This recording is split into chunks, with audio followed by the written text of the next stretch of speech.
Halo teman-teman, jumpa kembali dalam channel saya, Imron Wasi. Selamat datang. Hari ini saya akan membahas terkait dengan pemilu 2024, terutama ketika Presiden Joko Widodo tidak menjabat lagi sebagai Panglima tertinggi, sebagai Kepala Negara dan Kepala Pemerintahan pada 20 Oktober 2024. Karena Pak Jokowi ini sudah tidak menjabat lagi pada 20 Oktober 2024. Pada saat yang sama itu akan dilantiknya Presiden dan Wakil Presiden terpilih pada pemilu 2024 yang lalu. Dengan kata lain, tentunya yang menjadi bahan pertanyaan publik, khalayak publik, apakah ketika Presiden Joko Widodo ketika tidak menjabat sebagai Panglima tertinggi akan pulang ke kampung halamannya ke Solo, atau akan memegang jabatan-jabatan strategis, misalnya akan berada dalam koalisi Indonesia Maju yang hari ini ada Prabowo Gibran, ada Prabowo dan juga ada putranya yaitu Mas Gibran Rakabuming Raka, misalnya ketika mereka terpilih sebagai presiden dan wakil presiden nanti 20 Oktober 2024 mendatang, atau akan terlihat ketika 20 Maret 2024 ketika sudah ditetapkan oleh Komisi Pemilihan Umum.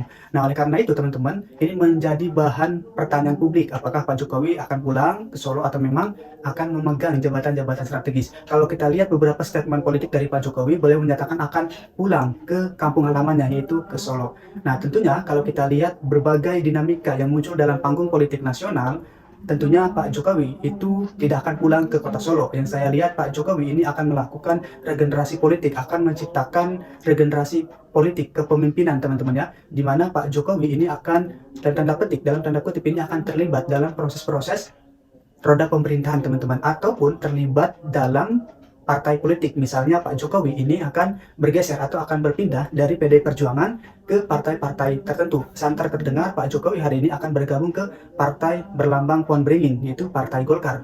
Nah, tentunya hal ini masih menjadi bahan perdebatan, meskipun di satu sisi di ruang publik muncul isu politik bahwa telah terjadi kerenggangan hubungan antara Ibu Megawati Soekarno Putri, PD Perjuangan, dan juga Presiden Joko Widodo. Sehingga dalam konteks ini, Pak Jokowi diprediksi akan meninggalkan PD Perjuangan yang sudah membesarkan dirinya, yang sudah mengusung dirinya pada proses-proses elektoral di Indonesia, teman-teman.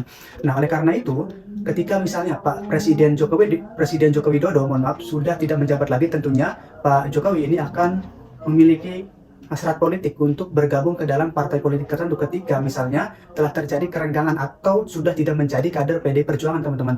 Karena sebagai mantan presiden yang sudah menjabat di Indonesia, tentunya memerlukan kekuatan-kekuatan politik, salah satunya itu masuk ke dalam institusi politik seperti partai politik.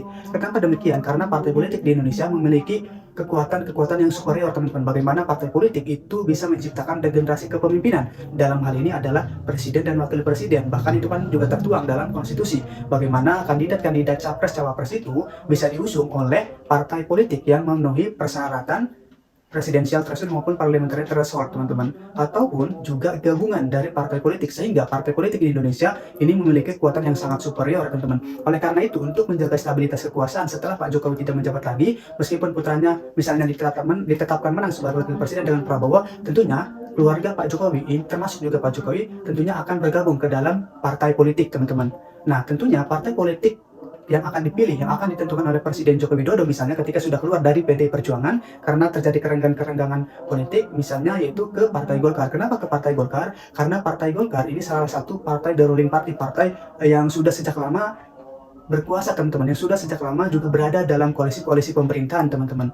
Terlebih sejak 2019 sampai 2024 ini, teman-teman, bagaimana Partai Golkar juga menjadi pengusung maupun pendukung dari pencalonan Presiden Joko Widodo sampai juga pada pemilu 2024 ini, bagaimana Partai Golkar mendukung pasangan Prabowo Gibran.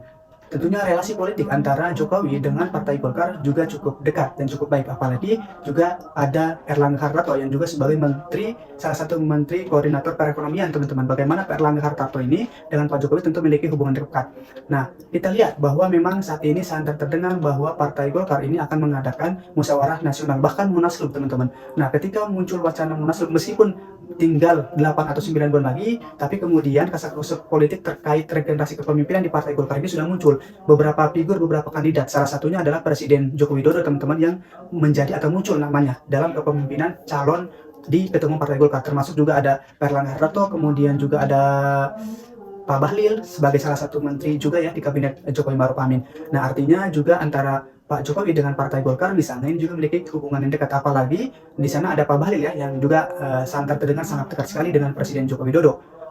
meskipun juga muncul asumsi-asumsi di ruang publik bahwa misalnya Pak Bahlil ini sangat dekat sekali dengan Pak Jokowi teman-teman ya, meskipun Pak Bahlil sebagai salah satu menteri di kabinet Jokowi Ma'ruf Amin. Sehingga sebagai salah satu partai penopang koalisi pemerintahan Jokowi, tentunya Partai Golkar memiliki bargaining position yang tinggi, terlebih telah mengantarkan putra Pak Jokowi sebagai wakil presiden jika terpilih nanti teman-teman. Nah, otomatis sebagai salah satu the ruling party Partai Golkar ini juga tidak serta-merta bisa menerima kader maupun anggota yang tiba-tiba langsung menjadi atau langsung berada di puncak pimpinan teman-teman. Namun kemudian tentunya ini juga ada beberapa dinamika politik ketika seseorang atau figur politik hendak menjadi ketum Partai Golkar. Tentunya kalau kita merujuk ke ADART Partai Golkar misalnya, itu ya tentunya harus menjadi pengurus dulu, misalnya harus jadi anggota dulu, kemudian jadi pengurus berapa tahun, 3 atau 5 tahun dan lain sebagainya. Tentunya itu juga sesuai draft ADART misalnya. Tapi kemudian ini juga bisa dibuat skema-skema politik tertentu, misalnya jika ingin meloloskan figur-figur tertentu yang hendak menjadi ketua umum Partai Golkar teman-teman. Tentunya ini juga perlu dikaji secara mendalam, apalagi Munas Golkar ini kan akan berlangsung di bulan Desember teman-teman. Tapi kemudian isu politik sudah sangat terdengar. Nah, misalnya jika Pak Jokowi bergabung ke Partai Golkar dan ikut kontestasi di Partai Golkar, ikut konvensi di Partai Golkar dan lain sebagainya, tentunya pada saat itu ketika Munas kan digelar bulan Desember, sedangkan Pak Jokowi lengser sebagai presiden, berhenti sebagai presiden itu kan 20 Oktober. Artinya Presiden Jokowi itu tidak lagi berada dalam posisi sebagai kepala negara dan kepala pemerintahan, tapi seperti kita sebagai menjadi warga negara teman-teman. Nah, artinya kekuatan yang dimiliki Pak Jokowi tentunya cukup renggang teman-teman ya. Tapi bisa juga tidak ketika misalnya Pak Jokowi memiliki jabatan-jabatan strategis, ketika misalnya Prabowo Gibran terpilih dan Pak Jokowi itu ditunjuk sebagai entah itu apa jabatannya nanti ya, tapi kemudian tentu ini akan mempengaruhi kontestasi atau konstelasi politik di Partai Golkar nantinya.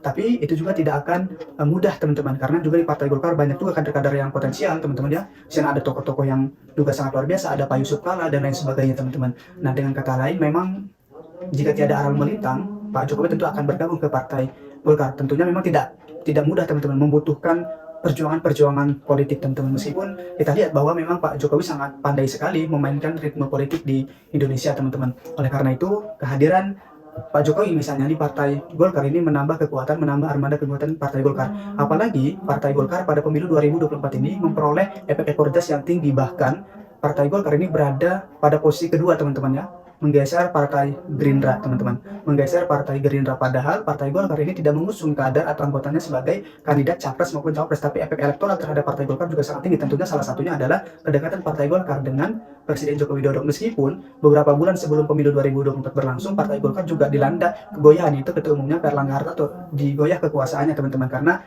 santer elektabilitas Partai Golkar dan juga Erlangga tidak juga melampaui ataupun tidak melampaui kandidat maupun partai-partai lainnya teman-teman. Sehingga keberhasilan Partai Golkar pada Pileg 2024 yang juga berpotensi akan meraih kursi atau pimpinan DPR RI, tentunya ini juga berimbas pada pertarungan atau kompetisi elektoral di parlemen nantinya jika Prabowo Gibran terpilih teman-teman. Karena di satu sisi misalnya PDIP hari ini kan memiliki hubungan yang renggang dengan Presiden Jokowi. Nah, yang jadi pertanyaan kita nantinya, apakah PDIP akan bergabung ke dalam koalisi pemerintah atau memang akan berada di luar pemerintahan? Karena sampai saat ini juga mungkin belum terdengar apakah Pak Jokowi sudah keluar dari PD Perjuangan atau belum. Karena memang itu yang saya tahu harus dilakukan secara tertulis teman-teman ya. Jadi tidak secara serapan, apalagi PDIP sebagai partai besar teman-teman tentunya memiliki mekanisme-mekanisme yang besar. Nah, namun di tengah ketidakpastian tersebut, tentu Pak Jokowi biasanya melangkahkan kaki politiknya lebih awal, yang meminimalisir hal-hal yang tidak diinginkan dan lain sebagainya. Baik teman-teman, mungkin cukup sekian dari saya. Semoga bermanfaat. Wassalamualaikum warahmatullahi wabarakatuh.